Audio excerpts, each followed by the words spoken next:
Құрметті Қазақстан тұрғындары, мен лохматик мысығымды кішкентай кезінен бері өсіріп келе жатырмын. Бұл негізімен Аяжан деген қызымның мысығы болатын.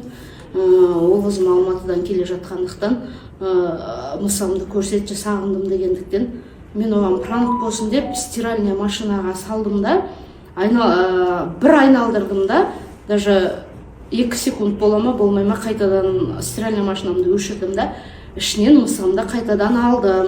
Мысығым тірі, ондай қатыгездікпен, бір жаман оймен, қатыгездік оймен жасаған жоқпын. Просто қызыма пранк ретінде көрсетейін деп ойлағам.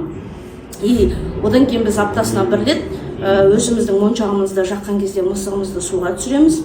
Сол жерде мен өзімнің мысығымды суға түсіріп, орамалмен орап, содан кейін сол видеомды салған болатынмын.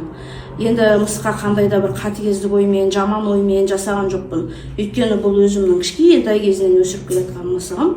Мысыққа ешқандай да зиян келтірген жоқпын. Мысығым өзі аман есен, жақсы көремін өзім мысығымды. Сондықтан Қазақстан халқы кешірім сұраймын. Ондай бір жаман оймен жасамадым, қатыгездікпен жасамадым. Кешіріңіздер.